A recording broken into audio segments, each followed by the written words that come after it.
A very good evening to all the respective dignitaries on the virtual dais today, the eminent speakers, our chairman committee for members in practice, and our members of ICAI. On behalf of the committee for members in practice, it gives me an immense pleasure to welcome you all for the today's thought-provoking and deeply enriching webinar, the Bridging the Mindset Gap, Power of Sound and Self-Love, Cultivating Self-Awareness, Confidence, and Professional Identity Beyond Technical Excellence. Before we begin, a few brief points. You may post your questions and Q&A in the box in the viewers link. We may take it while interacting this session. First of all, friends, today's webinar reflects a powerful belief that technical excellence alone is not enough, and that mindset, self-awareness, and inner alignment are equally vital for sustainable and fulfilling professional journey. The driving force behind such forward-looking initiatives of the Committee for Members in Practice is the dynamic chairman, C.A. Madhukar Narayan Hirgange, sir. C.A. Madhukar Hirgange is a stalwart of profession, widely respected for his deep domain expertise through leadership and unwavering commitment to capacity building of the members in practice. As a chairman of the committee, he has continuously championed initiatives that help members evolve, not just as professional, but as confident, future-ready individuals. His vision seamlessly integrates professional competence, ethical values, and personal growth, making today's topic extremely relevant and timely. Sir, we are privileged to have your leadership and guidance. May I now invite you to share your welcome and opening remarks and set the context for the important webinar. Over to you, sir. Thank you, Priyanshu. As usual, a wonderful and different introduction. I think you're rising from step to step, higher and higher. That's how we do, in our practice, in our firm, or even in the GCC seminar. What we did is we ensured that every member of the managing committee was a moderator. They had to prepare for 2 minutes, 4 minutes, and all that. And that's all I have done. I am not very capable, but I have always been a good delegator and motivator, and people have worked, and I got the accolades. And all this I did, Priyanshu, not because I am good. It was because I was average. But I had to achieve what I had to achieve. So I didn't depend on what others did. I made my perception of knowledge higher by writing thousands of articles and writing books, and then jointly with many people. You would observe there's no book written by me alone, though 37 books carry my name. It's always the other authors who did most of the work. Anyway, I take pride in starting this wonderful series, because this type of a mindset series is becoming a big game changer, actually.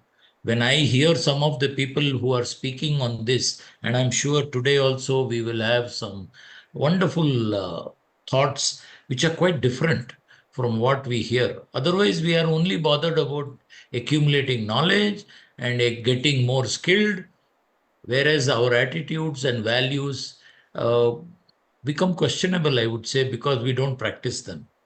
So I will not spend much time today with giving you an idea about what we do in the committee.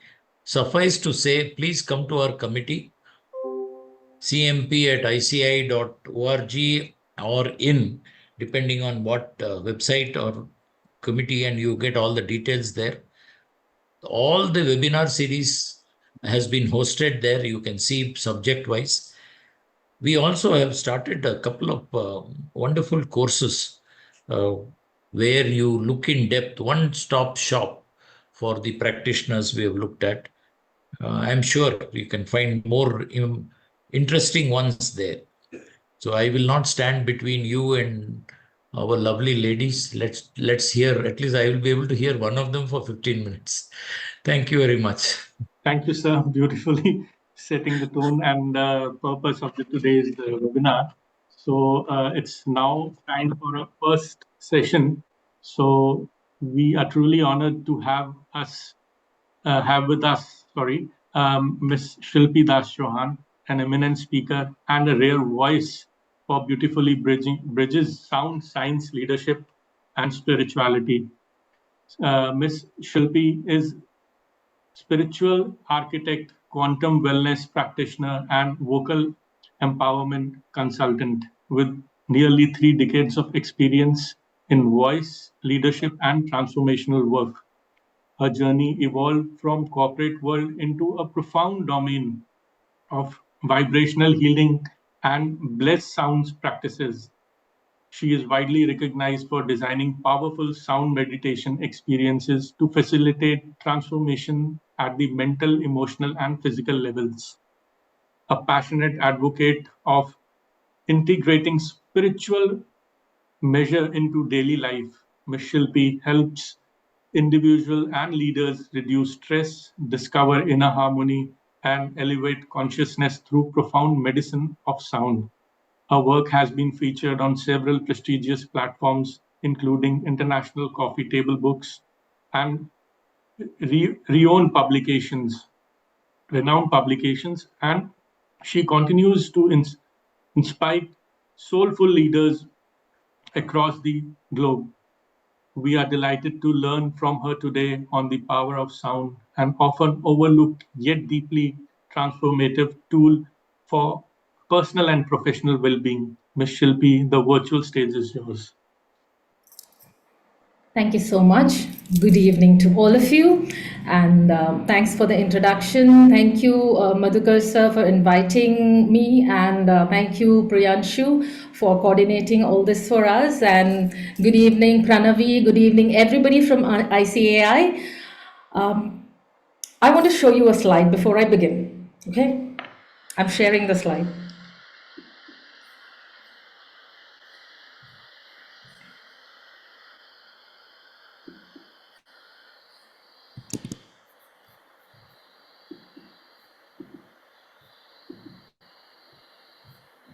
All right. So, yesterday I was not able to sleep. Yesterday is the last night. I was not anxious, I was not excited, I was not worried, but there was this constant buzzing sound in my ear, and that was bothering me so much. That one mosquito kept me awake for a very, very long time. I don't know when I fell asleep, and I kept telling it, Baba, please go away, let me sleep. I have to talk tomorrow. I need to be in a fresh mind.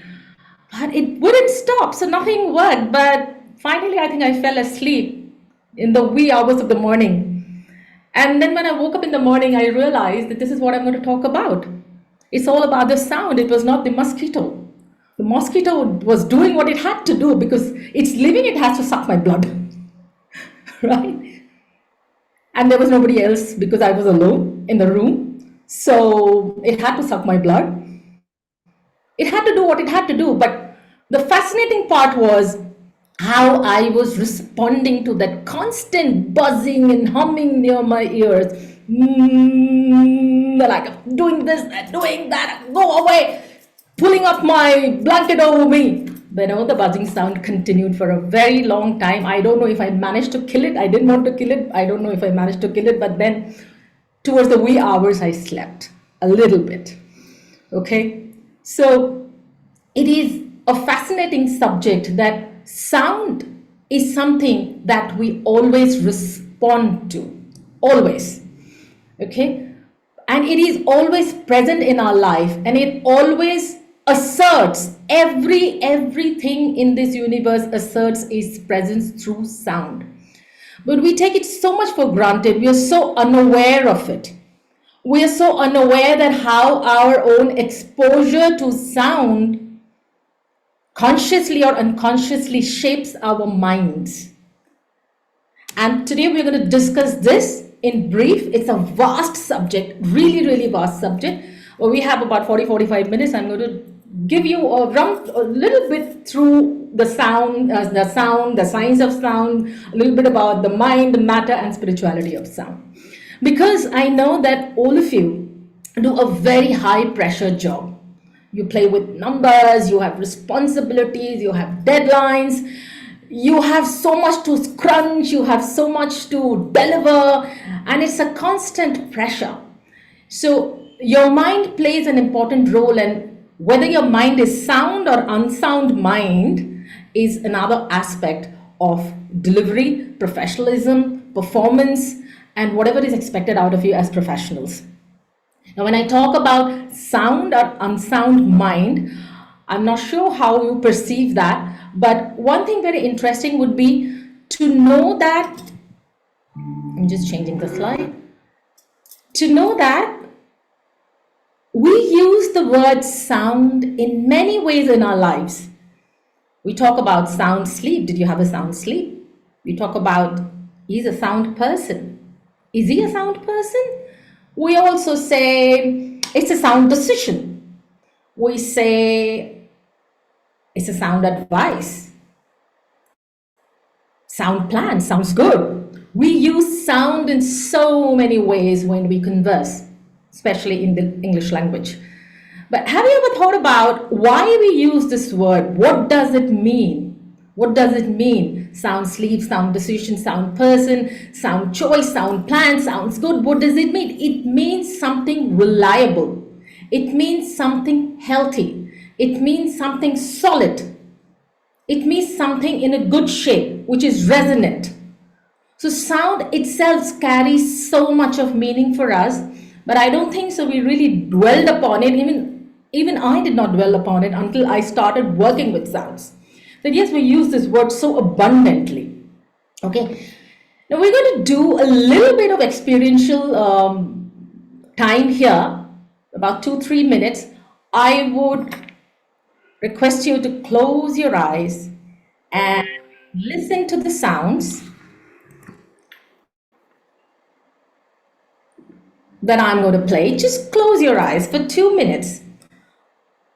Hear these sounds. Connect deeply with yourself and see how you feel when these sounds are being heard by you. How you feel. Where do you feel the sound? How do you feel it? Is it evoking an emotion? Just like the mosquito buzzing, I was irritated, frustrated, cranky because the mosquito kept buzzing constantly. So just hear these sounds and see where you feel it, how you feel when you're hearing the sound, and what does it evoke in you. So one by one, I'm going to play different sounds and just hear it out.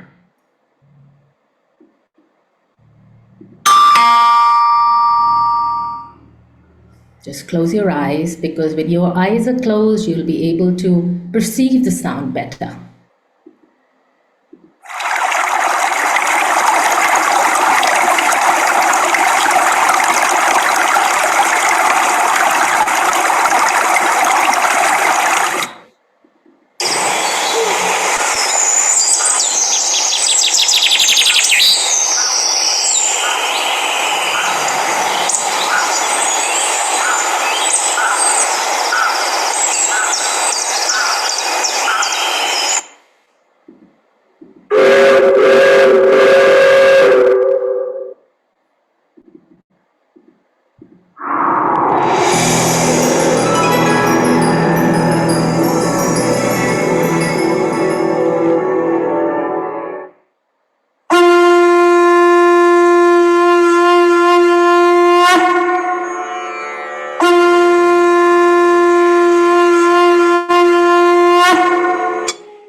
All right.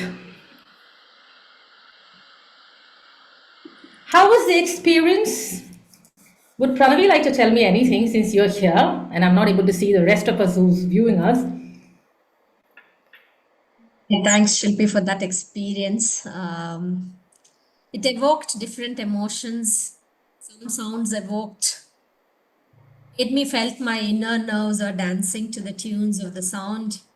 Meaning it's different things for different sounds. Some evoked emotion, some evoked enthusiasm, some evoked encouragement. You can feel that in the body. That's what I could say. All right, And great. Thank you so much. Yes. some really evoked frustration. Like the Yeah, exactly. Meaning different emotions, and you can feel it in the body at different parts of the body. Yeah. yes. Priyanshu, would you like to add to that? Uh, the addition would be like it came to my remembrance where have I heard these sounds. So I could correlate where have I and what would I feel when I listen to those kind of sounds when I'm really listening to it when I'm alone. Exactly. See, there was a doorbell ringing, so you have a certain kind of anxiety. Your body will respond a little anxiously or maybe with curiosity that who has come. Okay? And when there's this stream of water running, you feel very calm. Then the leaves rustling, the birds chirping in the forest, it will evoke imagination, not just emotion. You don't have visuals, but it is evoking imagination in your mind. Okay, that's creativity, is evoking creativity and imagination in your mind. When you heard the conch shell, you would have probably seen some visuals from Mahabharata, whatever we saw on TV, or maybe you saw some temple. Some visuals will be there guiding you. That lady coughing, I really wanted to stop. Okay, my heart, my chest was feeling the pain that lady was going through. And then when the child laughed, it was such a beautiful laughter. That innocent childlike laughter is so beautiful. And then finally, there was a spooky sound as well. Did you hear the spooky sound? That horror like feeling. Where have I reached? That ambient spooky sound. And then when we heard the musical track, the musical track. Oh, it kind of evoked a memory, didn't it? You know the song. Maybe don't know the words completely. Maybe you don't remember all the words completely, but the tune did evoke a memory. Okay, so first and foremost, it is very, very crucial for us to understand that we bring our emotions at work. We are emotional beings. Okay, we cannot compartmentalize profession. Keep your emotions at home. Like I have heard many times when I'm in the corporate world, a lot of our leaders would say, keep your emotions at home. And I would wonder why. Where do I keep my emotions? Why? Okay, because we bring our emotions. It's our entire spirit that we bring to table. Only then we are able to give that passion to our work. Okay, if we are devoid of emotions, how are we going to feel any inspiration, motivation, any emotion towards our work, any attachment to the workplace or our colleagues or our teams? So we are emotional beings. Very, very important to know. We will respond to sounds emotionally. Okay, now you see there's a remarkable difference in some of the sounds. Some of the sounds are only pure natural sounds, and some sounds were human sounds. I love you. A child saying, I love you, like sugar in your ears, right? So that evokes a kind of sweetness in your mind and you want it to stay. So it is very important when we are working with our minds and understanding that we're trying to bridge a mindset gap or those kind of professional environment, we are trying to synchronize with our colleagues and the work that is very important for us, our career, our work, our colleagues, our workplace. It is very important to know that we bring our mind, our heart, our physical body, and our spirit to workplace. Okay, it is a combination of all the four faculties that we carry. We are not robots. Okay, so sound plays a very, very important role in our life. So now you see the remarkable difference when I talked about I love you or the child's laughter and the woman coughing. The difference is some sounds are pure sounds, like instrumental, maybe the music, some natural sounds, and a couple of sounds were produced by human beings. Human beings, right? So when you open your mouth to speak, what comes out? What comes out? Butterflies? Or light? Or fire? Or flowers? What comes out is our voice. Okay? The voice is your sound. The way you sound will have an impact on other people. Other people will be able to assess whether you're in a good mood, even if you try to hide it. You know, there's a subconscious mind which picks up information involuntarily. You don't have to really make an effort. Okay? So, there was an experiment in 1600s. There was this scientist called Robert Hooke who he was an English scientist, and he did an experiment in England.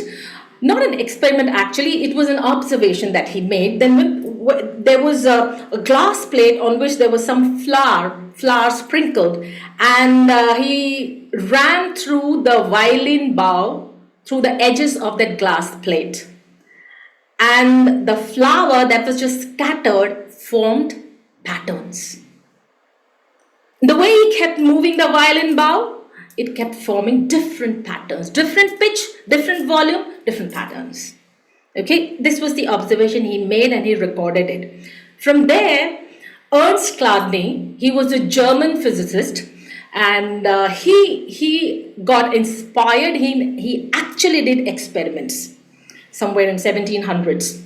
He did experiment where he created metal plates. He put sand. Sometimes he put salt on them. He just sprinkled all of these different kinds of powders he put on those plates, and he would play different frequencies underneath the plate, and those particles would form into different shapes. So when he is scattered, you assume that this is resembling chaos. It's scattered. But when there's frequency, when there's sound and vibration, it just rearranges itself in beautiful patterns, and the patterns keep changing as and when the frequency and the sound vibrations change. So from here, from Ernst Chladni, Dr. Hans Jenny was a Swiss physicist in the 20th century, sometimes in 1900, I think, yeah, 1900. So in 20th century, he actually coined the term cymatics. Cymatics means the study of sound on matter. Okay, now we human beings, like Madhukarji said, that we acquire knowledge. Yes, we acquire so much of knowledge that we feel that we've arrived in life and we know everything because we have so much logic. I remember somebody telling me that, science is truth. Science means everything is fact, and that is truth. It cannot be anything else. I said, where did science come from? Science came from curiosity. And curiosity came from intuition. So which is bigger than intuition or logic? We do not really accept, because of the logic, because of the ego, that our intuition is always at play. Always at play. Okay, that builds curiosity. That gives us the need to acquire knowledge. And we acquire knowledge, and then we start functioning from a limited knowing. I know so much, so I know this much, and that is what it is. So the idea is to know, but also to know that there is so much beyond knowing that. Okay, now coming back to cymatics, it is very important for us to understand that our body is a cymatic field, an absolutely cymatic field, consisting of 37.2 trillion cells that are vibrating at different frequencies. We're made up of atoms, right? So 37.2 trillion cells, and how many atoms then? Countless. You can't really count. Okay, so many atoms vibrating at at different frequencies. Coming to frequencies, you must have heard about this crazy scientist who said that if you really want to know the secrets of the universe, you should understand sound, vibration, and frequency. Nikola Tesla. But he was really not given his regard that he deserved, and he was never a part of our textbooks also, sadly. And I also know a crazy stuff about him is that he hated pearls. I don't know why. that was something of fact about him, that he hated pearls, and I love pearls. I was like, okay, should I hate Nikola Tesla because he hates pearls and I love pearls? But anyway, jokes apart. So coming to the frequency, sound, and vibration, if you become really, really aware of how you are leading your life, or we all are leading our life, you will see that we are amidst so much chaos. So much chaos. There is chaos everywhere. We are worried about notifications, we are worried about mails, we are worried about deadlines, we are worried about our families, we are worried about so much. We are worried about that meeting, we are worried about travel, we are worried about vacation. There's so much that we have to do because that's how we have built our societies to be. But in that chaos, we forget that it is impacting our mind. Why? Because all that is creating undue stress. There are so many stress inducers. They are not going to go away. They're going to be there because we are going to live this life. They're not going to go away. Okay? They're going to be there. But stress is the silent killer. Stress impacts the activity of the mind. Coming to mind can process about 70,000 thoughts per day. But when the number of thoughts increases, because we have so much to deliver, do, we expect from ourselves, people expect from us, the thoughts increase and we are forced to process so many thoughts. And when we are not able to, because the number of thoughts have increased, our capacity is not that much, it builds stress, layer by layer, layer by layer, layer by layer. And then that information from brain goes to different parts of the body. It goes to the different parts of the body. It changes the natural balance of the body. When it changes the natural balance of the body, it creates incoherence, dissonance, not resonance, chaos inside the body. And that chaos on the physical body is seen as disease or disorder, right? And we have the answer in the words dis-ease means we are not at ease. Disorder means something is out of order. So it could be anything out of order. It could be your kidneys, they are cells, they are atoms. It could be your liver, they are cells, they are atoms. It could be your heart. And then we complain about blood pressure, diabetes, migraine, thyroid, all these things. Where is it coming from? All the chaos and the mind that needs to handle all this chaos. Yes, we will live in chaos, but the beautiful part is that sound plays an important role in bringing that chaos back to resonance. Sound arranges that chaos back into resonance. Okay, so cymatic proves 3 points. And I'm going to show you a slide here. And I'm going to show you a video also, which is a very, very beautiful video, and you can see how cymatic works.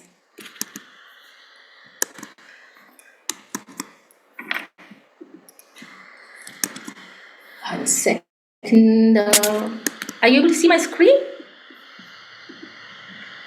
No, ma'am. Okay, hold on. Okay, I'm sharing my screen now.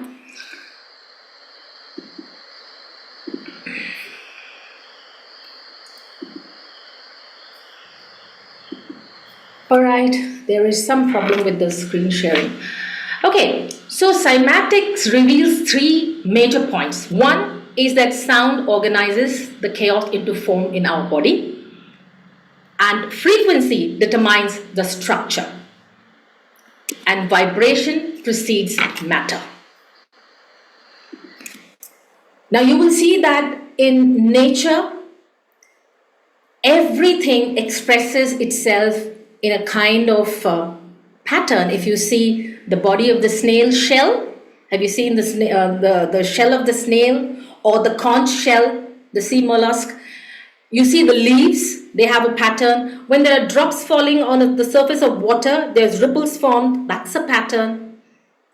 Okay, there is the snowflakes. I've never seen a real snowflake. I've only seen pictures. I hope I get to see some real snowflakes someday. But snowflakes have symmetrical patterns. So the mystery of this universe is that everything functions from frequency. But we think that whatever we hear is sound. We don't realize that we are sound ourselves. We are actually vibrating at different frequencies. And if you see that every cell vibrates, so how much sound are we producing? If we are made up of 37.2 trillion cells, how much of sound are we producing? All of us. Suppose you're in a boardroom meeting, 20 of you. Everybody is producing a certain frequency. Everyone. Thoughts are frequencies, emotions are frequencies, and there are external frequencies. Mobile rings, there is the sound of the computer, the projector, there's some music being played, somebody is speaking. Everything is a collective experience of frequencies, but there are frequencies that we cannot hear. And unconsciously, our body is exposed to those kind of frequencies also. Okay, because human auditory ability is between 20 hertz and 20 kilohertz. Imagine if we had the ability of hearing beyond these. How noisy would it have been in a boardroom of 20 people? So much of sound. But nature has designed us so beautifully that we don't really have to hear the sounds not required. We don't require to listen to those sounds. We only require to listen to those sounds that give us information. Okay? We're getting information. When the doorbell rings, we know somebody is at the door. When a plate of sizzler comes in front of us, we know that now we're going to eat. It's our turn, it's our sizzler. Okay? So sound is giving so many different kinds of information to us. Like for when we're working in the kitchen and the milk is boiling over and is about to spill, there's a sound, shh, right? So that sound is giving us information. There's a cat outside meowing, so it's giving me information. There's a cat outside. So sound gives us information. But sometimes there are sounds that we are not able to hear. Like I said, 20 hertz to 20 kilohertz. So what happens in that range is when stress builds up because we are not able to understand what is impacting us, and that is our own thoughts. Our own thoughts are frequencies. Okay? Our own emotions, frequencies. We can't hear the sound, but they are frequencies. So how do we manage that is to probably, embrace a little bit of practice daily. Maybe even if you're chanting Om every day, if you are doing some chakra chanting, if you're listening to Beethoven, Mozart, or classical music, Indian classical music, or Samveda. Our Samveda is all about sound and healing. All the ragas are all about healing. All the Indian classical ragas are all about healing the mind and the body. Okay, so if you can bring this practice into your life, you will see amazing clarity in your mind. Amazing clarity in your mind, because you need this clarity to do your work.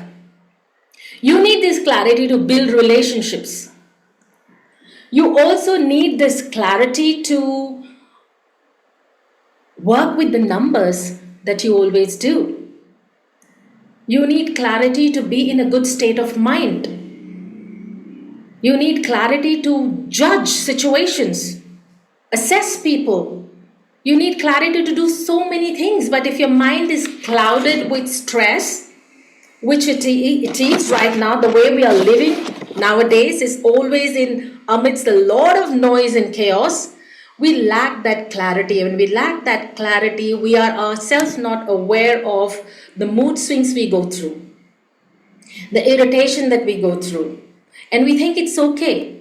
It's good to express. We should have the freedom to express, but we should also have the clarity and the ability to understand why we are feeling a certain way and what can we do to overcome that feeling.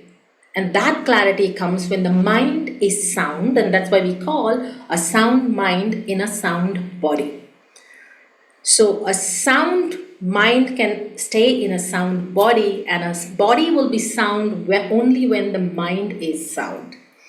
So this is a very crucial aspect of our living, to understand that we have to really embody this knowledge of sound mind in sound body. The more we grow our consciousness, the more we grow our awareness, the more we have the stability and the calm to understand ourselves. Now, let me tell you another scientific aspect of our living is that sound is not neutral. You experience that you're responding to sound. You're responding to sound. It is not neutral. It is evoking some kind of emotion. Each and every sound evokes some kind of emotion, right?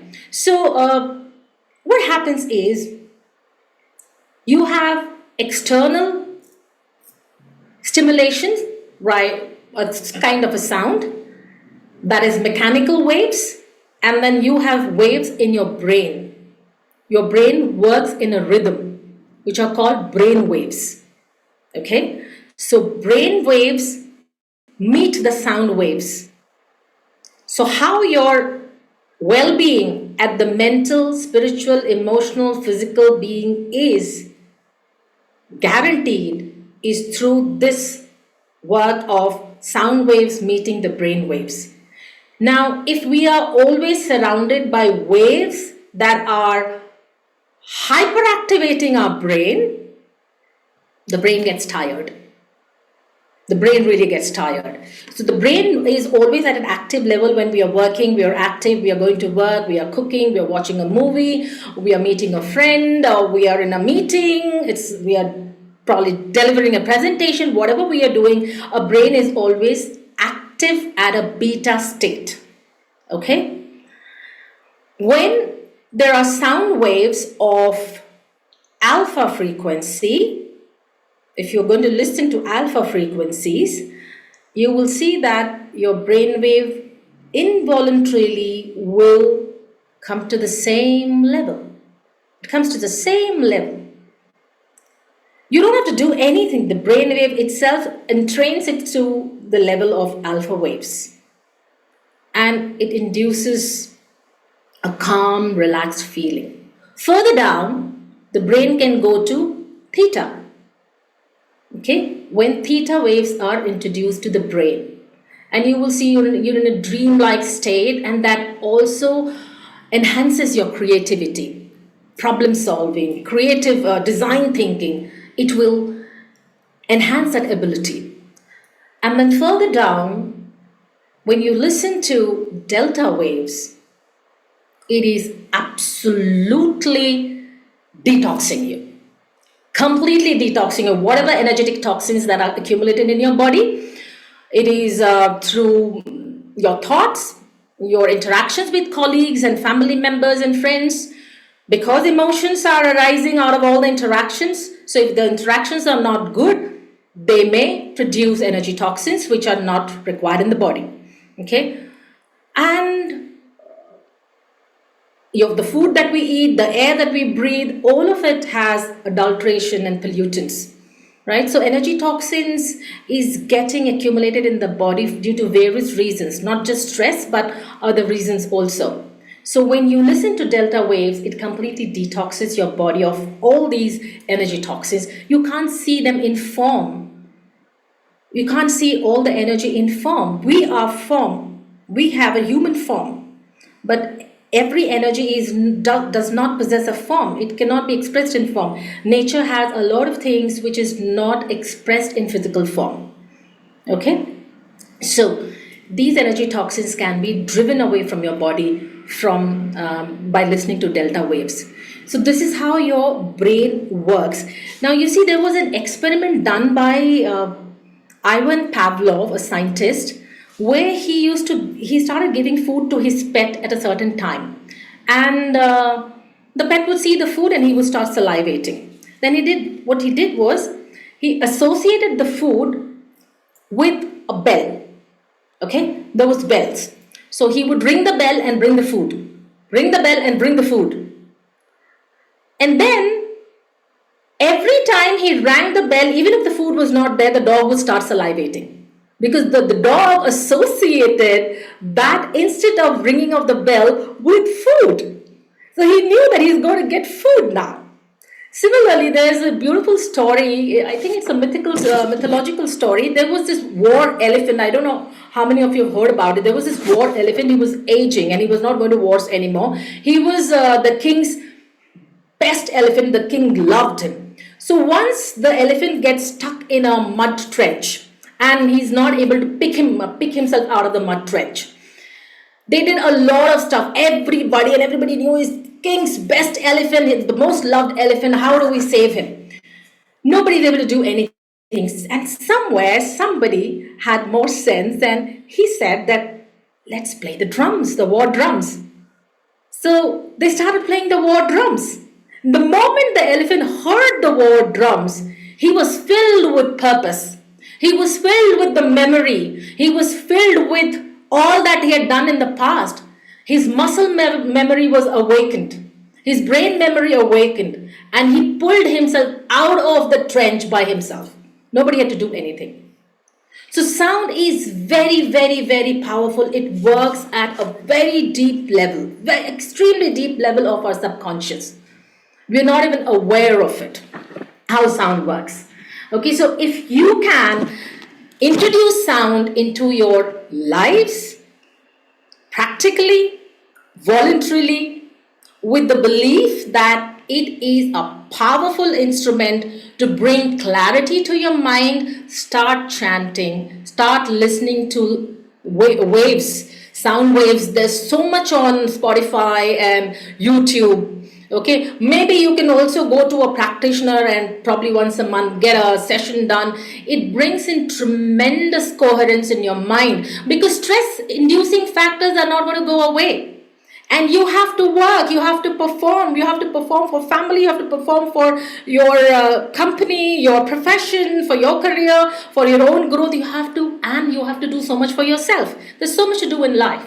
So, but the mind is limitless, but the brain has to be supported. So how do you support the brain for that clarity in mind?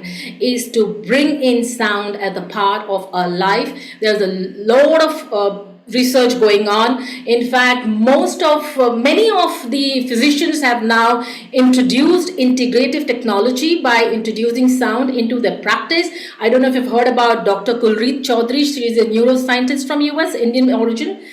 She has been using sound for her patients. There was Dr. Michelle Genor, is an oncologist. Dr. Ben Johnson, oncologist. They had been using sounds to cure their cancer patients. And similarly, there are many such physicians who are using sound in an integrated way for wellness, because they are aware how it works. In fact, now the mainstream medical faculty is also using different kinds of instruments to use these inaudible frequencies. Like when sound practitioners work, they work with the audible frequency, the audible range. Okay, but when the medical fraternity, they have been using the inaudible range from a very long time, like radio imaging, X-ray. These are all inaudible frequencies. MRI scan, these are all inaudible frequencies. Okay, now they are using inaudible frequencies to kill cancer cells. So there is a lot of research and growth and development happening in this area. The whole idea is to be aware of the fact that sound can bring in a lot of clarity to your mind if you consistently make it a part of your life. Okay, so you talk about clarity, you talk about enthusiasm, you talk about health, you talk about health in terms of mental and physical both. Sound can bring you that aspect of life very strongly, very, very strongly. Okay, so we will do a small practice here. We have, we have some time. So we'll do a small practice. I have one query. Can I take it? Tell me. Is aura a sound? Then it is not audible because of low frequency. Yes. When the mind is calmed down, when to see a saint. I'm sorry, I didn't get that. What is it?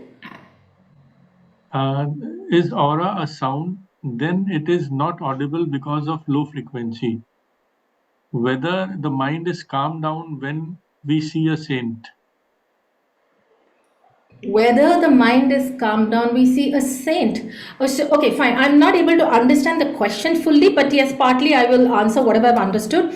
Of course, everything is sound, everything is frequency. That is taken for granted. Everything is frequency. Okay, aura is also frequency. What is aura? Aura is the electromagnetic radiation from your body. Okay, we are all electromagnetic. Your heart is beating at zero point 0.1 hertz. When your heart is calm, your heart is beating at zero point 0.1 hertz. Okay, so your heart is beating, your brain is in rhythm, our cells are vibrating, we are producing electromagnetic rays all around us. Their frequencies, they create the aura, and that is why in somebody's space you will feel very great. Oh wow, I love this person. I met her for the first time, but then I love her. She's so great. Oh, he's so amazing, he's so warm. We feel that just in the first meeting because of that aura. And where is it coming from? It's coming from their thought, their healthy body, their healthy mind, and their healthy emotions. Of course, a sage will be much more calmer, right? If a saint is in front of you, what is he emitting? He's emitting calm frequencies. Yeah, so you will feel impacted. Your mind will pick up those frequencies. Remember, I said our body is cymatic. It has ability to pick frequencies involuntarily without you making an effort. You don't have to make an effort. It will pick frequencies, and that is why in some places we feel very disturbed and jarred, and we don't like some people because something like, I'm not vibing, something is off. We feel that. Why? Because our intuition, our subconscious mind, our mind, our body is picking each and every frequency without making an effort. I hope this clears the question. Yeah, okay, so I will be showing a video. I hope I'm able to share the screen. I don't know why I was not able to share it. It's a very interesting one, but before that, let's just do a simple practice. I'm going to give you 2 sounds to take away from me, and they're not my sounds, they're just sounds. You can take away and practice those sounds every day, all right, to decalcify your third eye so that you build your intuition stronger and you have more clarity in your mind. I'm just going to play the singing bowl while I'm chanting. You could follow me.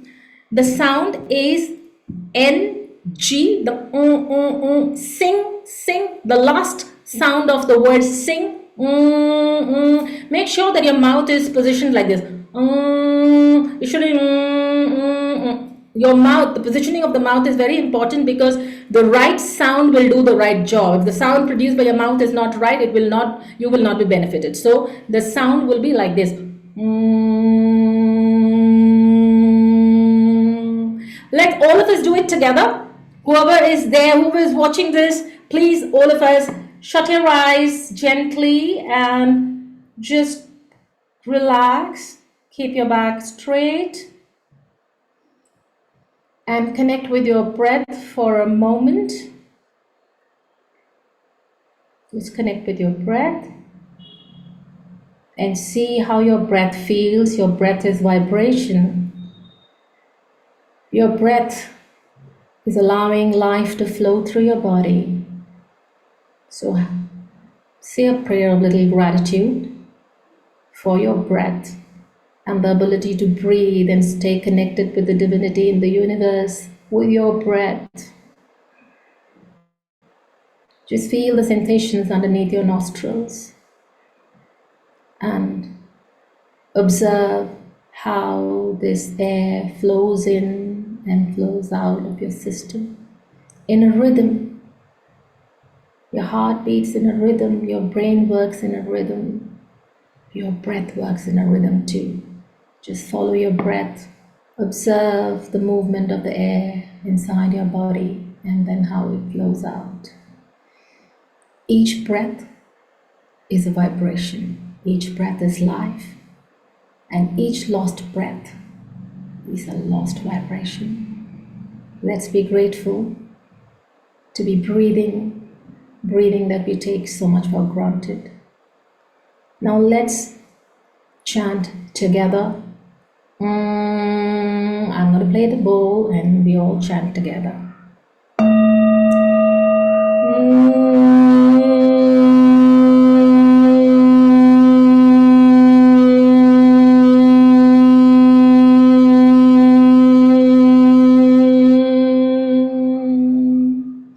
Just become totally aware of where do you feel this vibration, how do you feel it, what area feels the vibration, and stay focused between your eyebrows to allow the vibration to do the maximum work of activating your third eye, your pineal gland, and enhancing your intuition for clarity of mind. Let's do it together once again. The sound is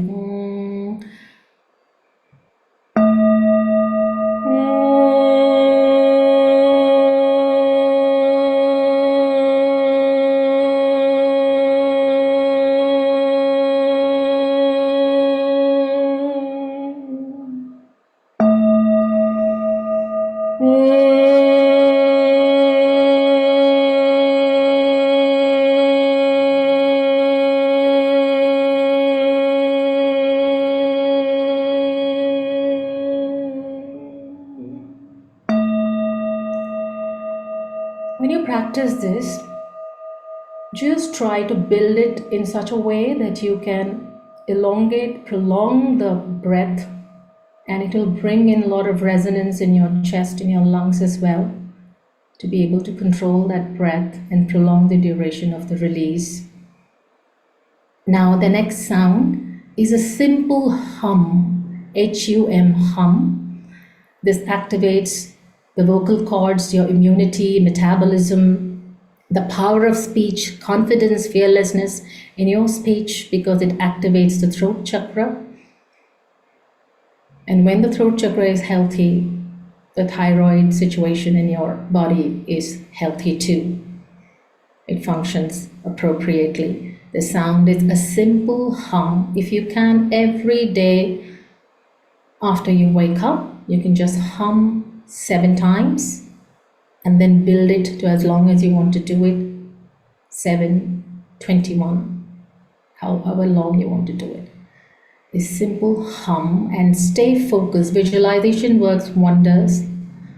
When you visualize in your mind that you're focusing on your throat while humming, your brain actually sends all the energy through the throat, to the throat, to detox it. Because sometimes when we are not healthy, our immunity system goes down, and that affects the thyroid gland there.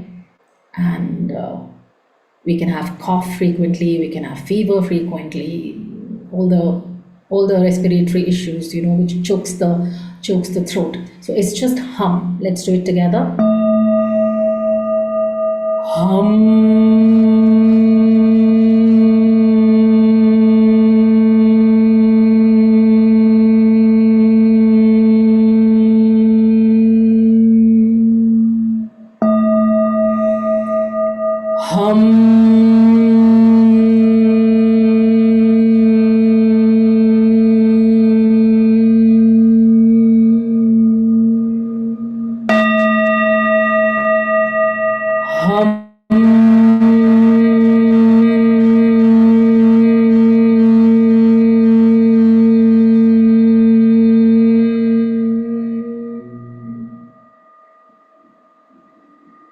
Just stay in that silence for a while longer.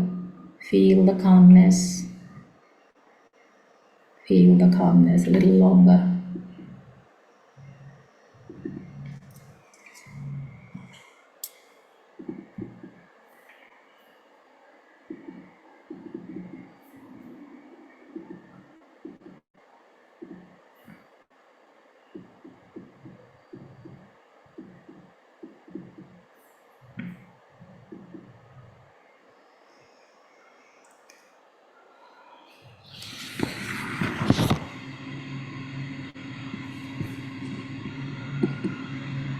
All right, you can now slowly open your eyes and adjust your eyes to the screen.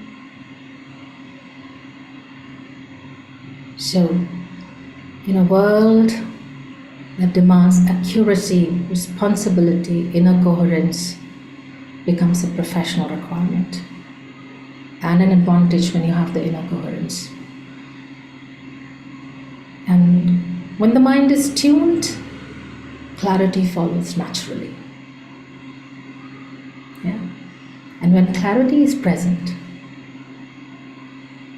it's just instinctive for you to make decisions, to make the right choices, healthy choices. And you will see a huge transformation in you when you have that clarity because of a sound mind. So just these two mantras, these two sounds, if you practice every day religiously, you will start seeing a lot of benefit and a lot of changes in yourself. With this, I would like to end my talk. Unfortunately, I'm not able to play the video, but I can share the link, Priyanshu, so maybe you can share Sure. it with everybody. Thank you, Shilpi ma'am, for the deeply enriching and experimental session. We really had a good time. So now we come up to the next session. So our next session focus on the theme that is increasingly relevant in today's demanding profession world, self-love and self-identity. It gives me a great pleasure to introduce C.A. Pranavi Papasani, an eminent speaker and a respected member of the profession. C.A. Pravani Madam is known for her insightful approach towards professional growth, confidence building, and professional self-awareness. She strongly believes that true profession excellence emerges with technical competence, is complied by emotional intelligence, clarity of purpose, and self-belief. Through her work and interaction, she has inspired professionals to refine success by embracing authentic, authentic, authenticity, uh, confidence, and strong inner foundation. We look forward to her powerful insights on how self-love and self-awareness play a critical role in shaping a confident and sustainable profession identity. Ma'am, we welcome you and request you to kindly take over the session. Thank you, Priyanshu. Good evening, everyone. Shilpi, a wonderful session. I felt like I was in a different role, and I can tell you sometimes I vibrate very differently to different sounds, and I feel very deeply connected to something. I don't know what. I'm still in the seeking mode, but I can sense what a sound and a vibration can do to ourselves. Thank you. It was a great session. And somehow it's connected to the session that the topic that I'm talking about. Sure, sure. Love is the greatest frequency. Absolutely. Yeah. And thank you, Madhukar sir and Priyansha and ICI Forum. I first attended the conference, I think, 2 weeks ago, on some topic, and then Madhukar was telling there is this mindset session that is conducted every Monday. And I was like instantly, wow, we never had this. If at all, if there is to be any one topic that needs to be discussed, it's mindset. Of course, technical topics are also important, but beyond that, there's something else, and that's mindset. And I said, I definitely would want to do it. with whatever little I have experienced and understood. And that's where Madhukar sir and Priyanshu and everyone connected with me, and that's how I am here today. The reason I selected self-love is something that has really moved me to where I am today and how I am today, to whatever I am today. And I believe that's one critical thing that will make us or break us. And that's where I am here today. Let me share my screen. And I know I can't see any of you, but you're welcome to share your perspectives, thoughts, feedback on any of the stuff that I'm sharing here. Obviously, I wouldn't be able to see what you're typing or saying. I think Priyanshu would probably help. If you have any questions, I would want this to be a very interactive session. So you can put your thoughts and perspectives on the chat, and we'll pick up and see how we can do a to and fro kind of a conversation. So quick intro about me. So as Priyanshu introduced, I am Pranavi Prapasani. I am from a very small town called Madanapalli. You might not know this is in Andhra, very close to Tirupati, a big city of my town. I'm the first chartered accountant in my community. And I never wanted to do engineering or medicine. At that point of time, there are only two courses, either engineering or medicine, but I always wanted to be different. I always wanted a challenge. And that's how I picked CA. And I'm with 20 years of experience and currently CFO of Asia Pacific for CGI, which is a 50-year Canada-based IT firm. And I am a very passionate warrior and curious seeker. I love exploring the metaphysical subjects and spiritual subjects. And that's how I was very much interested in this subject of sound that PP was talking about. Now, this is what we are going to cover in the next few 45 minutes, and then we'll see if we have time, we can take questions. What is self-love? How does it help us? How do we really cultivate self-love, and some tips to cultivate self-love? Now, I would like to ask the audience a question. What's the formula of success? I know success is one thing, especially in the current generation, and everyone would want. So what do you think is the formula for success from this formula or definition? What do you think? What percentages would you attribute to these three things: mindset, skills, and execution? I know I can't see the chat. If you're typing in, Priyanshu, if you could help me. Yeah, I would let you know, ma'am. Everyone is requested to kindly put your answers in the question space which is given in the viewers link. Percentage do you attribute to mindset, to skills, and to execution? As per you, if that is a formula for success.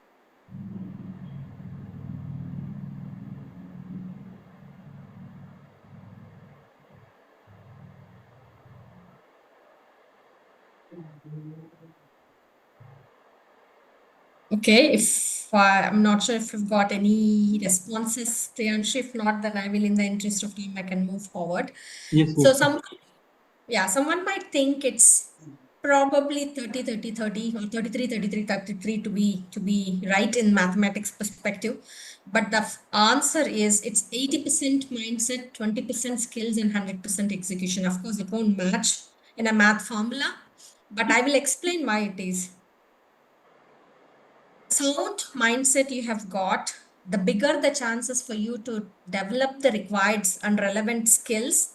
And that's not enough. The bigger thing is how fast and how easily you can execute is another thing. So in the first half, which is 100%, 80% is mindset and 20% skills. The next half, 100%, is how you can execute that. So now the first half, 80% mindset, is what we are all going to talk about.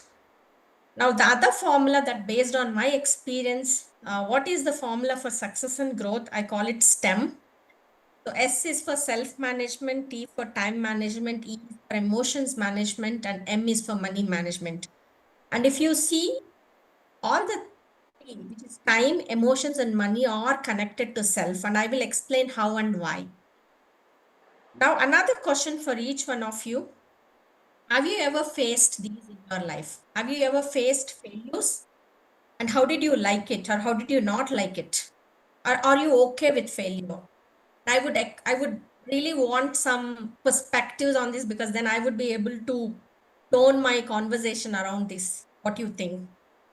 And have you ever been compared to someone else, saying, "Oh, see, your friend in the class has chosen engineering and he's earning, he's settled in life, he's already earning X lakhs a month," or, "Oh, you see, your friend has passed, you're still not there yet, you still have more subjects to pass."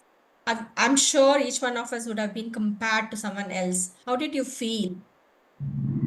And have you ever criticized yourself, and have you felt guilty? And have you judged yourself, and have you ever judged others, and how did you make you feel? Priyanshu, I'm not sure if there are any perspectives on the chart. I would like to know. Actually, ma'am. Yeah. Earlier, which you had mentioned, ma'am, we have some of the something on the chart. It is mindset 90%, skill 5%, execution 5%. Real Okay. success is when we get peace in current situation, 80% mindset and 20% skill, 90% mindset, 9% execution. Success achieving your aim oblique target. There is Okay. one. It is only gives only gives burning desire at top pitch level, knowledge, skills, and determination, and this is much. Yeah, perfect. I think most of you are in the similar range as what you said, but of course, execution is 100%. Yes, sometimes when you do have a mindset, but you need to convert that to execution. Now we That's cannot where see it your differs. screen. We cannot see your screen. I think you have not shared your screen. Is it? One second. Yes, yes.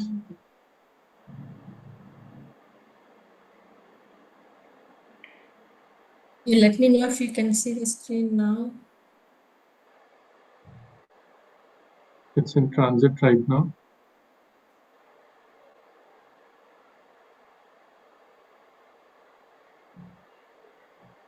About now? No, it's not visible. It is in transit right now. Now, yeah, now we can see it. You can that on full screen, ma'am. Okay. Yeah, that is Good fine. now? Okay. Yes, So, yeah, perfect. I think most of you have got it right. So it's predominantly the mindset that plays a very big role in whether acquiring skills. So that's what we're going to talk about in terms of self-love. Now, the next bigger question, is it success or happiness? What is important in life?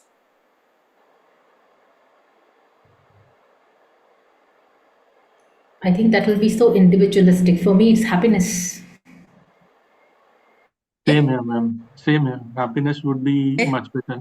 If one person is happy, he can also succeed. Exactly. Perfect. Exactly, right? So that's where success is not always equivalent to happiness, but happiness is equivalent to success, because the definition of success varies from one person to the other, and success has to be sustainable and fulfilling. Otherwise, what is the point of success when you don't feel fulfilled and happy? It's not worth it, right?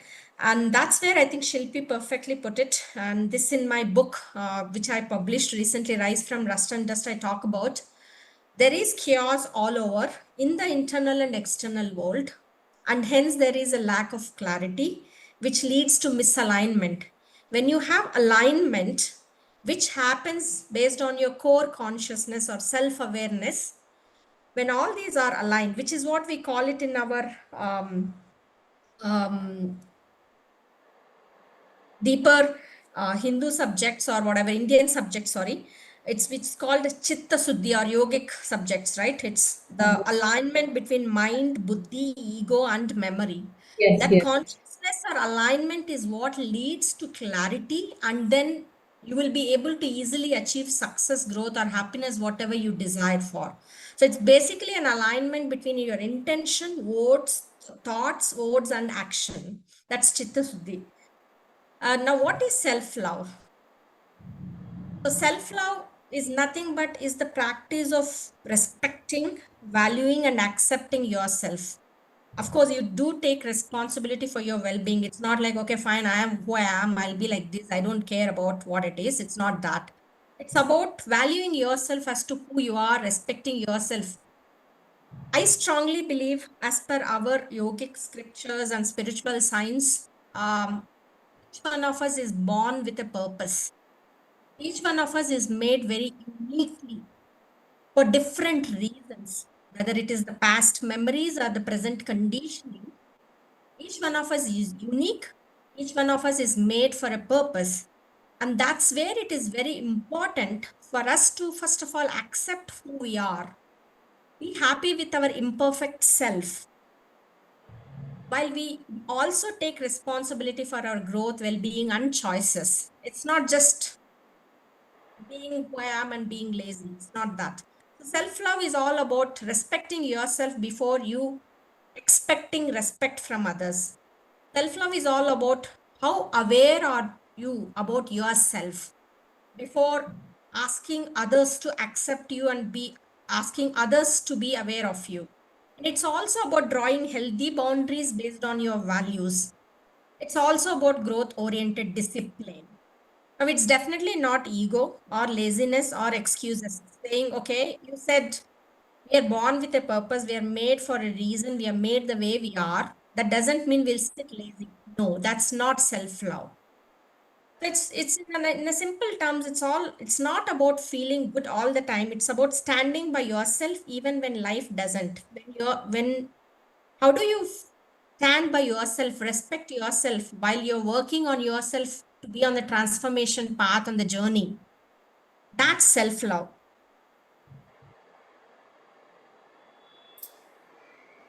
Any questions till now? Any thoughts or perspectives?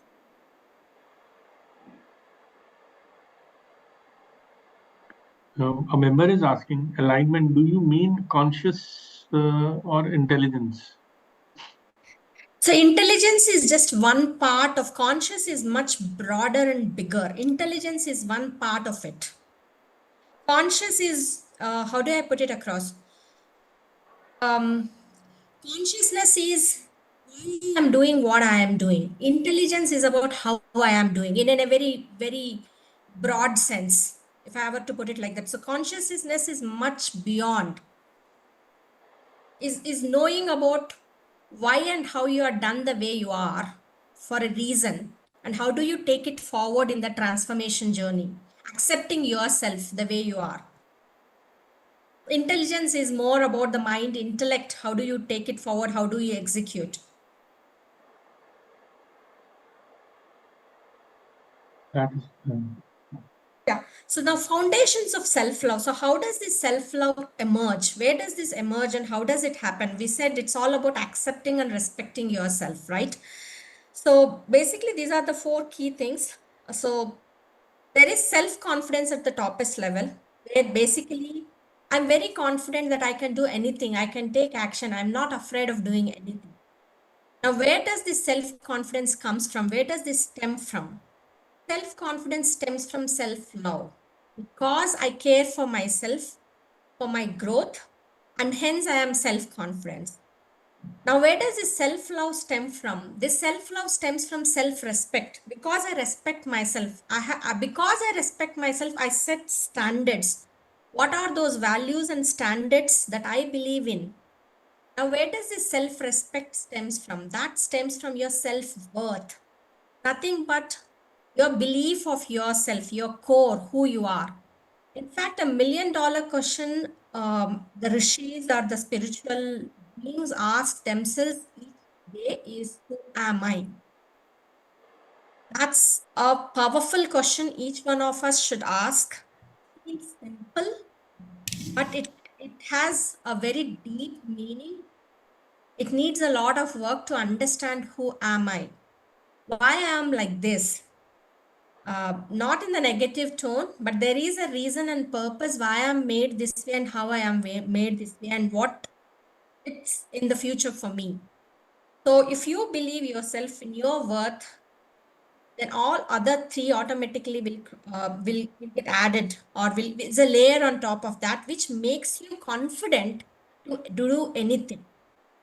So now, like I said, confidence grows on the soil of self-worth, watered by self-respect and nurtured through self-love, to be put simply.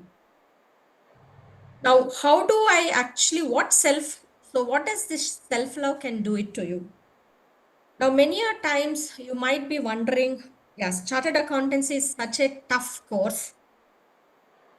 Probably, I don't know, it was thought through. If you look at, probably this is one of the courses which offers you many attempts. Not many courses offer you as many attempts. Like, for example, civil services, probably there are 4 or 5 attempts. But chartered accountancy course is one such thing which offers you many attempts. They don't restrict it saying you have to do it in 3 or 4 attempts. That talks about resilience and mindset here. Somehow, I think it has been inculcated into that. Now, what is chartered accountancy course teaching you? The ability to face failure, ability to face pressure. And how does this, now if we are all chartered accountant professionals, if we have to build that success, we have to build our inner strength. Like I said, the inner strength can come only from self-love, and which is stemmed from self-respect and self-worth. Now, what does self-love does to us? It brings us emotional stability during failure and pressure. Now, that's exactly the reason I've asked you that question a few slides ago. What does failure feel like? Do you feel dejected?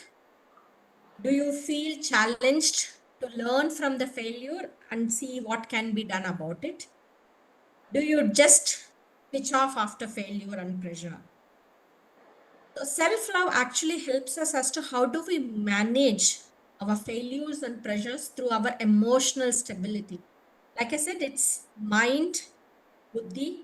So it's all about self is also about managing our emotions. Because like Shilpi spoke about vibrations, vibrations is nothing but energy, and every emotions emote an energy and a vibration. The positive energies will give us positive vibes, positive thoughts, helps us to do positive actions. Now, like Shilpi said, love is the highest emotion which has the highest impact. Second one, confidence. I think if you're confident, you can do anything. Many a times you would have felt, oh, this is something I will crack, no matter what. And where does this confidence comes from? Sometimes even the smallest thing you felt, no, somehow I'm not confident. I don't want to do this. I don't feel like doing. I am not sure if I will be able to crack it. I'll be able to do it. It's all built on your self trust, which is again linked to your self love and respect. It doesn't ask for someone's approval. It's not based on external approval. So it's basically you're built on self trust. It also helps us to learn from our mistakes without self criticism. Now, you might be wondering, okay, fine, if I don't criticize myself, how do I learn? Yes, it is important to give feedback, but not criticize yourself. It is important to learn from mistakes, but not feel guilty about your mistakes. It's all about how do you learn and move forward after learning, giving the feedback to yourself in a positive way, and then moving forward and not self criticizing yourself and stuck there. Now, what self love also does is it helps you to build healthy boundaries, because when you have when you have accepted yourself, respected yourself, you know very clearly what you want in life. There is absolute clarity, and then you are driven by your values. I think if there is one thing I would want you to ask to do after you go back home or whenever you have 5 minutes, I would want you to list down your values, at least the top 5 values. Now, you might be wondering, what are values? What is a value? value is something you would never ever not commit to, irrespective of what happens. For example, authenticity is my value. I cannot be someone who I am not, irrespective of situation or who the other person is. I will be who I am. That's a core value for me.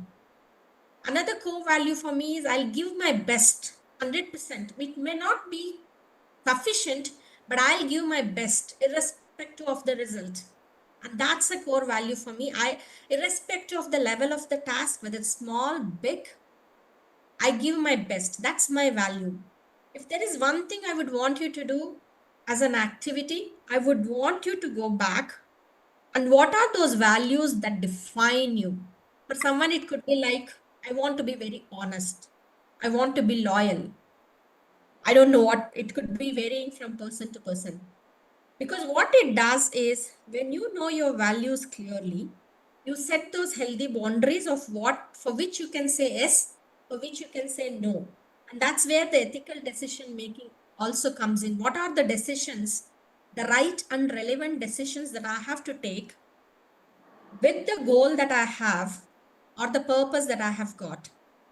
And the last one is the sustainable growth without burnout. Like I said, is it success or happiness? I'll give you my example. I was working for this multinational.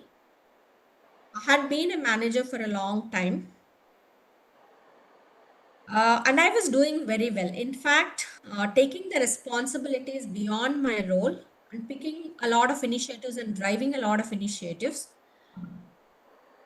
But then I wasn't given the promotion. There are a lot of others, my other colleagues, who are probably delivering lesser than what I am supposed to do, both in terms of my work, in terms of people leadership, in terms of driving culture and initiatives across the organization. And I was frustrated, to be honest. I waited first time, it didn't happen. I waited for the second time, it didn't happen. And there was a reason why it didn't happen. There was a miscommunication with one of my team member. The language and the communication that I used, it's construed in a very different manner, and the employee went and complained to my leader. And then, of course, with that one feedback, they considered me as not eligible to be promoted. What irritated me was that team member never gave me any feedback.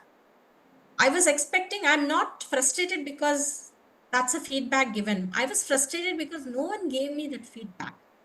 But the point is not that. The point is that why am I actually chasing something in the eyes of others? Okay, is promotion something that I really want? Of course, I'm not saying I don't need promotion. I did need promotion. Is that the critical thing I need? Is there something more than that? Am I comparing to others? And that moment, I literally went to my self zone. And in fact, at one point of time when I was a kid, I allowed myself somewhere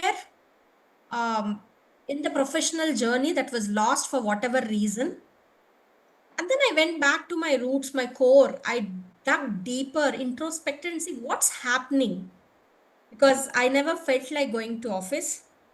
I was not myself. I had self-doubt. I was guilty. I was literally cursing myself, criticizing myself. I said, okay, fine, whatever happened, happened. Maybe I should have had more conversations with my team member, if at all, to understand why she felt that way. And that's where my whole introspection journey started. And I went back to accept myself. Okay, this is who I am. And this is where I need to work out. And this is what has gone wrong. Now, how do I correct myself? And I never looked for external validation. It's not promotion what I was searching for actually. It is the self-respect and self-worth. It's actually the self-respect that I was actually searching for from everyone in the team. It's not promotion. Promotion is just a outcome of that. I realized, why am I even looking for respect from others when I don't respect myself? How can I expect others to respect me? And that's where that moment I started doing a lot of things. I figured out what needs to be done. I started digging deeper into myself, build awareness of myself. I went back to my child, as a child, how I loved myself and how my, as Shilpi said, the intuitive power, how it was playing on me beautifully. The reason I self loved myself. And that really transformed me to a professional, more than a professional, to an individual. And today I'm in a spiritual journey that I can't even think about a few years ago. The path and journey I am is much, much bigger. There is a larger purpose to life that I am working towards. For me, at that point of time, success felt like promotion. But I realized it's not promotion, it's self respect. And I realized my goal is something else, much broader, much bigger.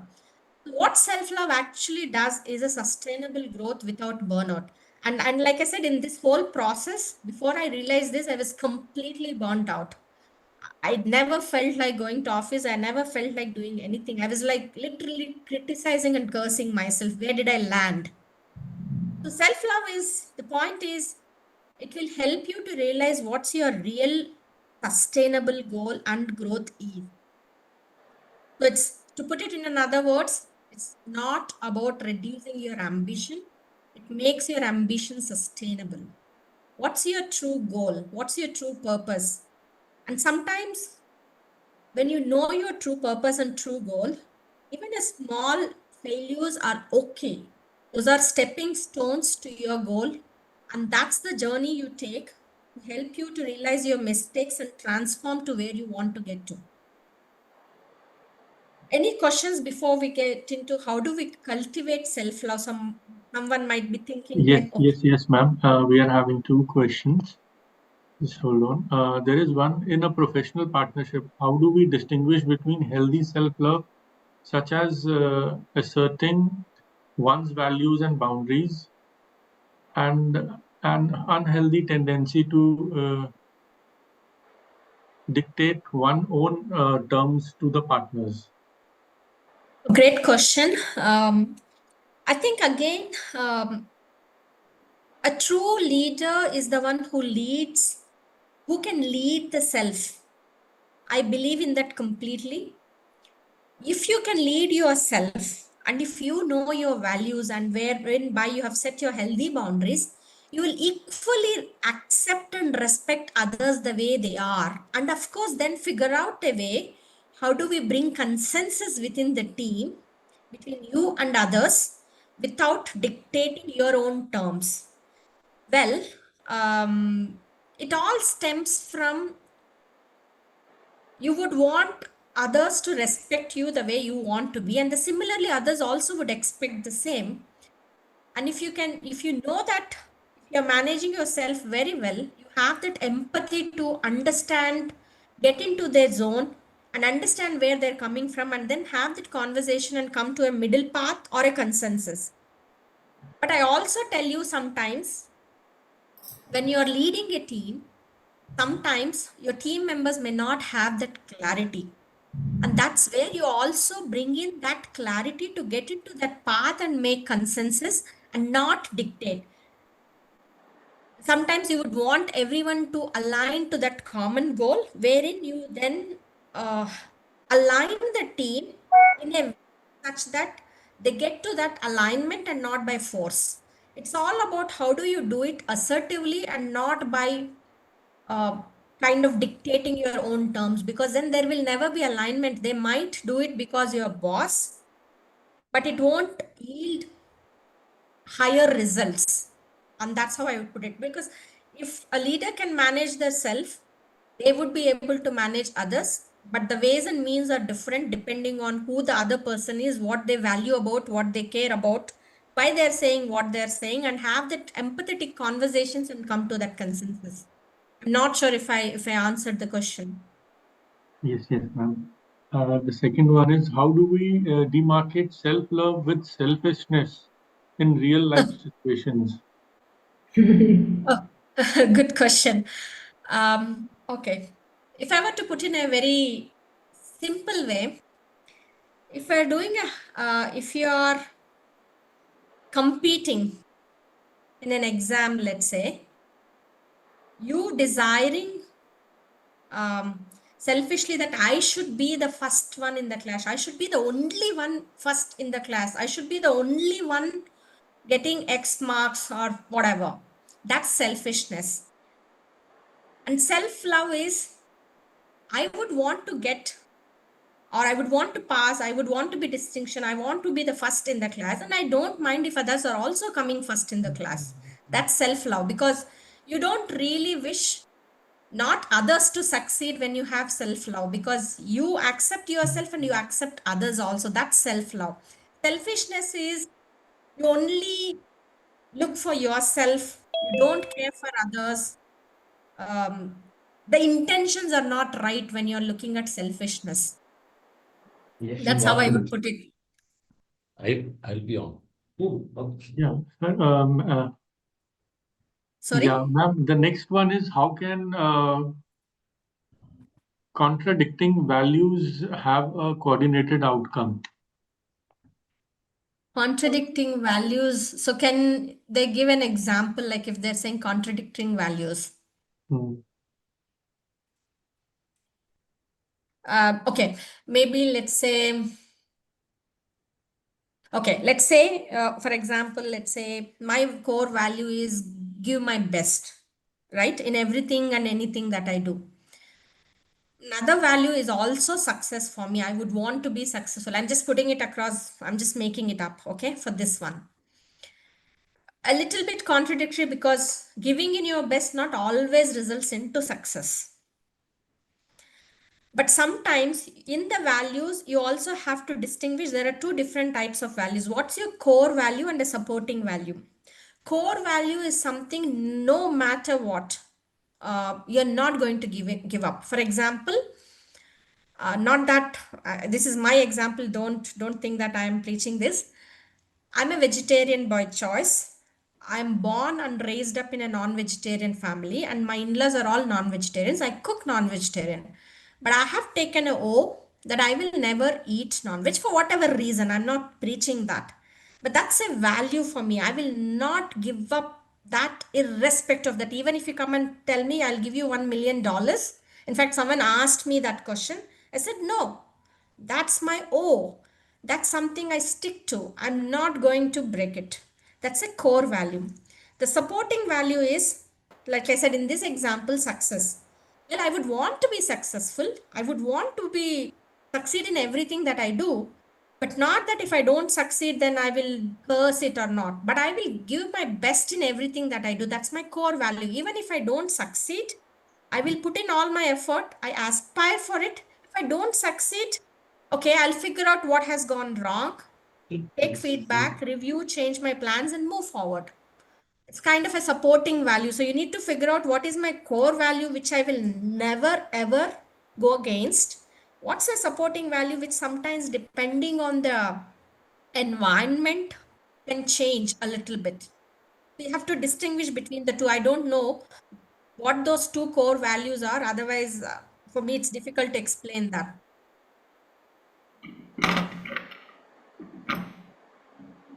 More questions as of now. You can proceed.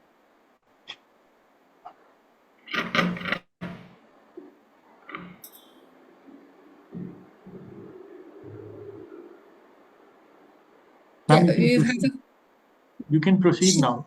There's no more Okay. questions. Yeah. Okay, now the question is, can we cultivate self-love? Is this something, because you, Why this okay, thing is coming like this? Is it our problem or is No, it? you're speaking, she stops. Just check with. is there an issue, sorry, in the slides, Priyanshu? No. You can continue, ma'am. Okay, thank you.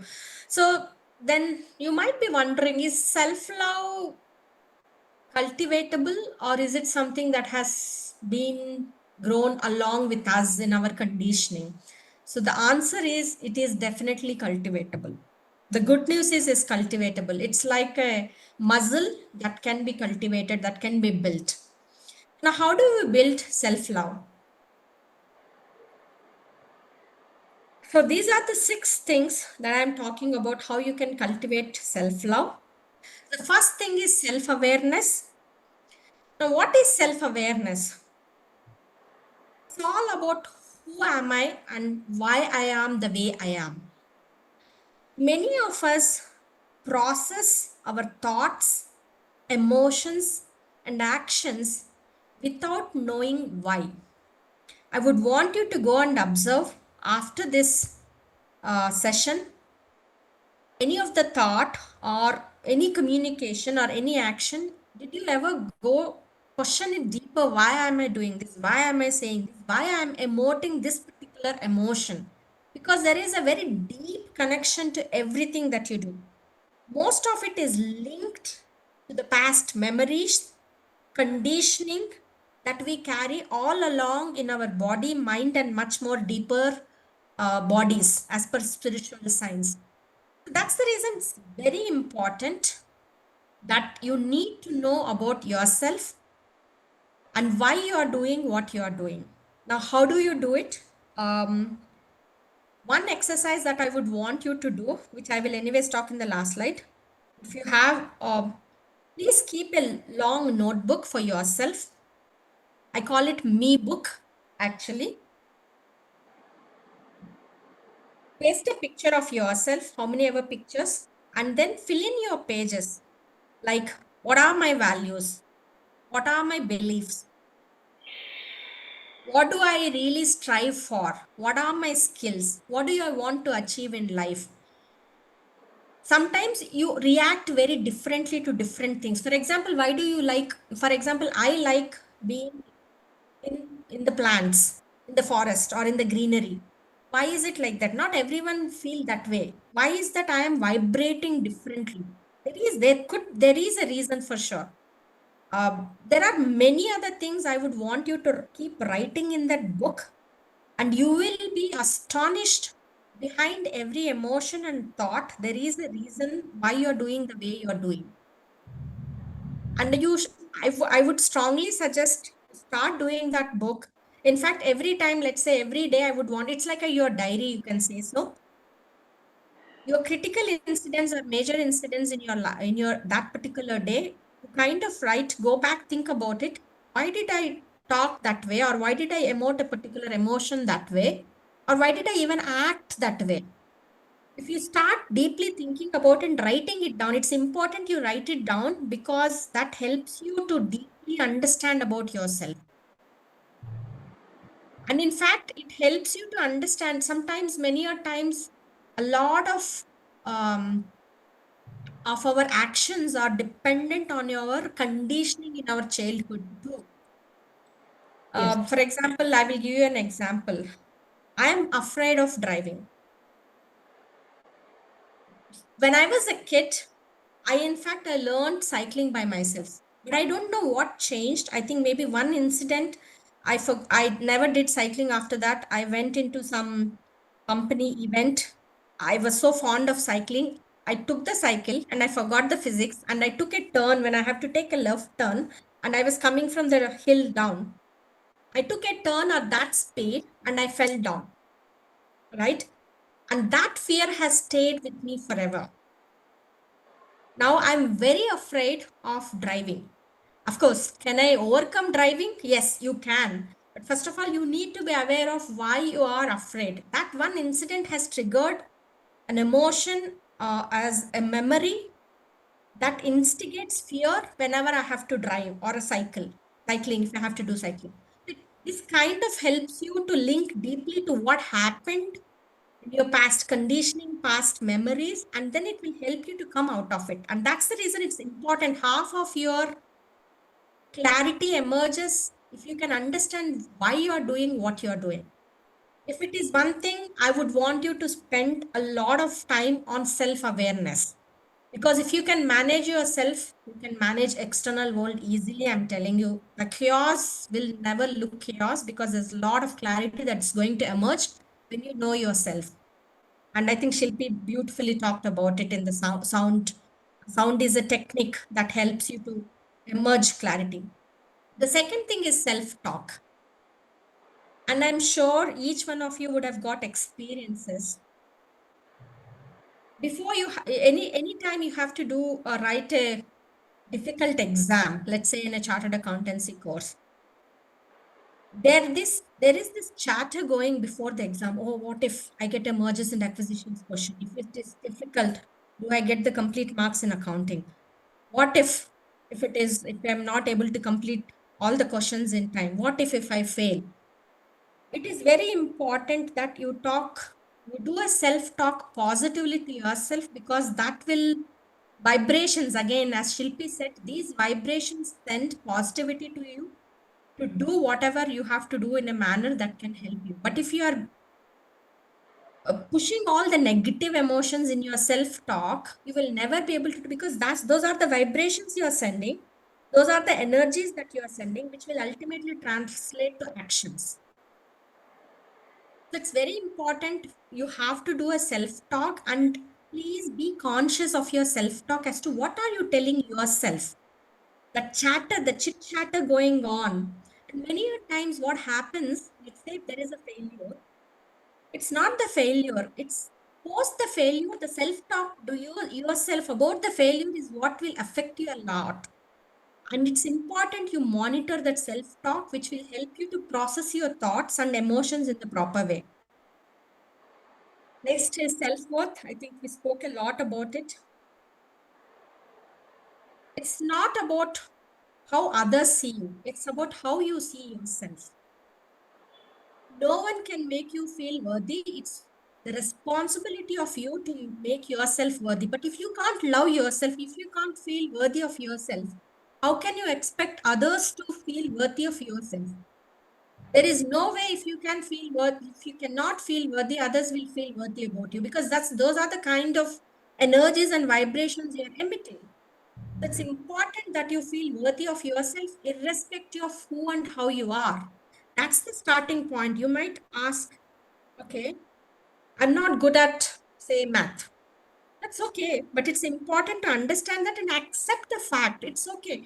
Just because you're not good at math doesn't mean you have to feel guilty about it. You have to feel bad about it. You accept the fact and then move forward. What needs to be done? But then, like I said, each one of us is unique in this world. Each one of us is made for a purpose and reason. And there are a lot of skills, the relevant skills given to you for that purpose. Is all knowing about what those are and accepting and feeling worthy about it. Then the next one is discipline with compassion. Whenever there is a discipline rooted in respect, it lasts longer than discipline rooted in fear. And I'm a very, very big believer in this. Anything that is done in fear, I think someone asked this question, if you are trying to dictate, it's someone is doing based out of fear, not really based out of respect. It won't last long. It the work might be done, but it won't give you efficient results. It won't last long. So it's basically you have to be kinder enough, compassionate about yourself, but then you have to have discipline to go through that rigor. But you have to pep yourself, you have to be empathetic to yourself equally. Now, how do you draw healthy boundaries? They are not a choice, they are very, very necessary. When you know your values and what you strive for, what you are here for, you are in this one life.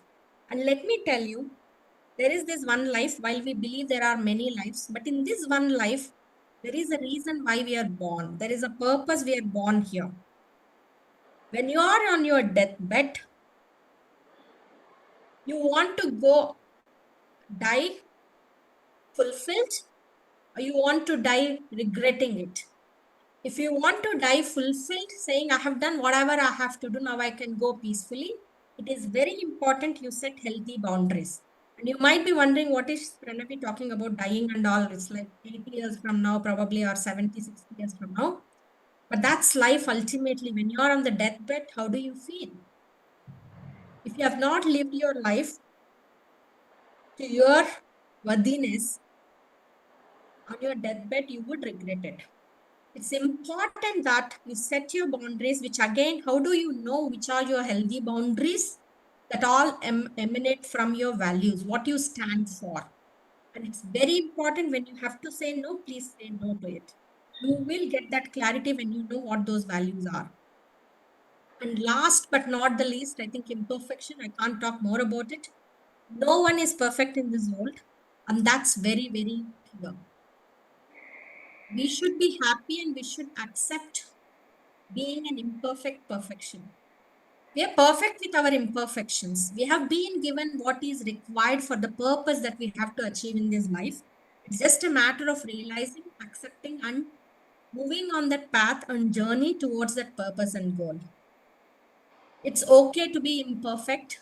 There is uniqueness in that imperfection. What I don't have is necessarily required for me to do that job while someone else have something else. It's important to accept that imperfection and then move forward on that journey. Any questions on this before we move into the next one slide? We are almost done. There are two questions, ma'am. Just hold on. Sorry, three. Is success defined by how others treat or perceive you, while self-love is directly linked to one's own happiness? Yes. So success is definitely, so first of all, what is success? Success is not a definition of what others say. Success is the definition of what it is for you. Yes, in a society where we live, success is defined by money, success is defined by status, success is defined by the kind of car that you drive, success is defined by the house you live in, success is defined by the kind of clothes you wear in, but it doesn't matter. And I know it's not easy, but what is important is what does success mean to you? And the definitions are different. It's okay. It's okay. You might think, I don't need a BMW car. Why do I need? That's not your definition of success. But for someone, success is a BMW car. It's okay.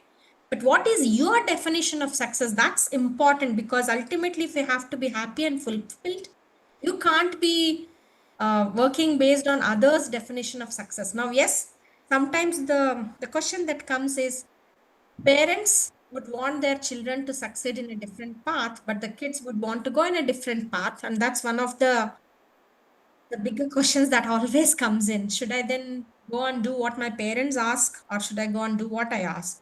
But the question here is definitely, it is something that you need to do. What is the definition of your success? But it is equally important, because parents have shown that responsibility in bringing up. It's all about your skill and capability as to how do you convince them as to why it is important for you and why you cannot take that path, and you won't be happy if you take that path. Yeah. Yeah, ma'am. The next question is,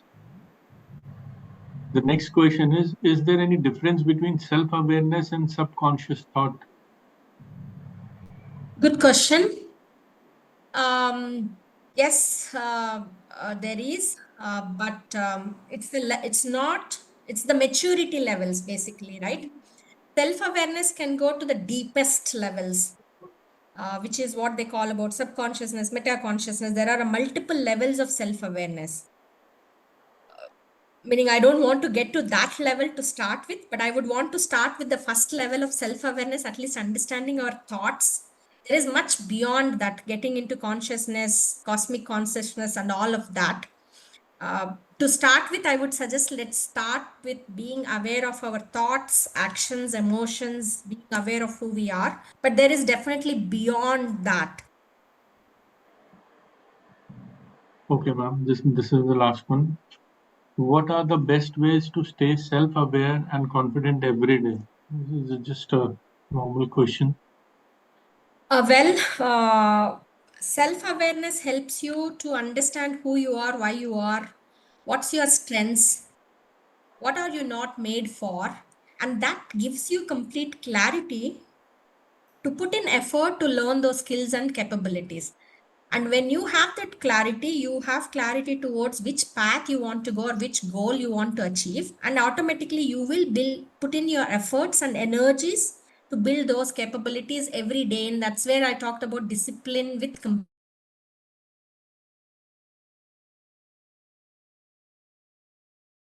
doesn't happen in a day. Both self-awareness and capabilities, it's a journey. You have to build that day by day, second by second, moment by moment. May No I say one is, over here? yeah. Yeah, Shilpi, please. Navi, like I said at the end of my talk, that those two sounds, if they practice every day, that will bring in so much of clarity and self awareness, it is unfathomable. You just have to practice, include those sounds in their daily practice, and whatever you're saying, they'll be able to do everything. Yep. Thank you, And Shilpi. there is one more video that Shilpi ma'am wants to share with everyone, which we'll be sharing after your session, ma'am. Perfect. Thank you. Is there any other question, Priyanshu, before I move forward? Or Yes, ma'am, you can move forward. We have no questions as of now. yeah, now coming to professional identity. Now, yes, it's important if your goal is very clearly getting a CA degree, but as an individual, like I said, if you're on the deathbed, what makes you fulfilling and you want to die? Okay, I've done everything in my life. I'm happy with my life and I'm okay now. I can go peacefully. What is the differentiation beyond chartered accountancy? Okay, I don't want to go that far. Even let's say after you're done with your chartered accountancy, what really differentiates anyone is it's not that you passed a CA, it's about who that individual is, what character he or she is made of, how you made others felt, what value you brought in, how are you as an individual. These are much bigger things beyond CA degree, but I know CA as a goal is important and you would want to achieve, but there are a lot of other deeper foundational aspects to you as a human being and as an individual. Even in the professional world, in the corporate world, or in your practice, if you want your clients to respect you, it is very important that you are self-aware, you know your self-worth, and that's going to differentiate beyond your skills and CA degree from others.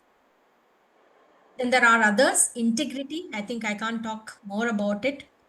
That defines a human being, what they say and what they talk, walk the talk. And communication is a key skill these days. Uh, the more you learn about it, because whatever you would want to say, you should be in position to convey the same thing. In fact, they say communication is not about what you say. Communication is about what others have understood the way you want them to understand. And in a world like this, where it is very chaotic, and we are talking about human and machine combination of in the world, it's very important we communicate effectively. That's one skill I think I would want you to work on. And ethics, which is again linked to your values and all, is very important as a professional identity, going beyond your marks, a degree, skill set, etc., because that's what makes you an individual beyond your technical qualifications and as a human being. And that's what you are remembered for ultimately. When you are on the deathbed, no one will say, "Oh, he or she did CA degree." No, not not that, or for that matter, any degree. Okay, this person was a wonderful person, and that's what we really want to be known for. And like I said, what clients would remember, it's the trust, values, and how you made them feel beyond your skill set and capability. So the final reflection, the way you treat yourself is how defines the professional that you are going to become tomorrow. It's very important for you to be self-aware and feel worthy of yourself, irrespective of how imperfect you are. And the technical excellence qualifies you, but self-love really makes you unforgettable. And you please experience this. Uh, you can't tell that in words. You have to experience it, self-love and self-worth. Then you can really overcome any situation. You can stand alone in the entire crowd who is against you, because that's what it brings you. So some quick tips. There are many. I think Shilpi talked about sound related techniques. There are many. I'm just laying down what I have been practicing. One powerful thing that really helped me, like I said, in that particular experience or situation that I've shared, meditation is is a technique that helps you to go deeper, to help understand yourself. Okay. Um, the other way is practice what you really love doing. It could be listening to music, sketching, or spending time in a forest or a gardening. It could be anything, because you really lose yourself when you do that, and that really brings in a lot of clarity to yourself. And me time is one thing. If there's one thing that I would want each one of you to spend We spend so much time on external things. Why are we not spending 5 minutes of our day, 10 minutes of a day on ourselves? That's very, very, very important. And somehow we have become more external oriented than internal oriented. The more we know internally about ourselves, we can tackle external stuff easily. And somehow, and this has been there in our culture a lot before, but somehow it's been diluted. The more you spend on yourself, understanding yourself, it gives you absolute crystal clarity how to deal with external chaos. And this is a technique by my mentor, Dev Gadvi, Giver technique. It's G for gratitude, imagination, visualization, exercise, and meditation. The two things I would want you to work on is gratitude. I think it works wonders. It may sound like a very boring thing. Every day morning when you wake up, like Shilpi said, that hum technique, you can also talk about what are you really thankful to this universe or to anyone for what you have got, what you have today, right? That really works wonderfully. You have to experience it. The fifth one is reading. I think if there is one thing again which is somehow missed, you should read a lot. It could be any subject of your interest. The more you read, the more you perceive the right wisdom and knowledge.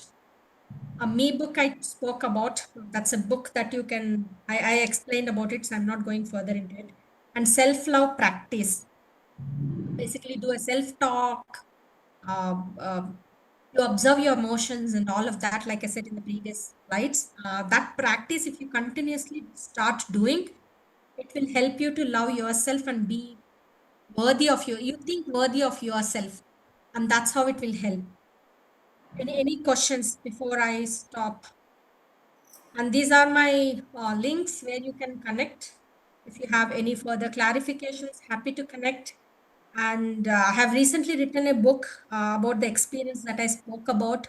How did I really came out of that situation or negative experience and what really helped me. And in that book, I talk a lot about core consciousness, which is nothing but your self-love and self-awareness. One part of it is core consciousness. If anyone of is interested can look at it. And I'm happy to connect if anyone would want to connect with me. Just one question we have. Yep. Professional identity, is it all about intellectual independence and moral intelligence? Yep.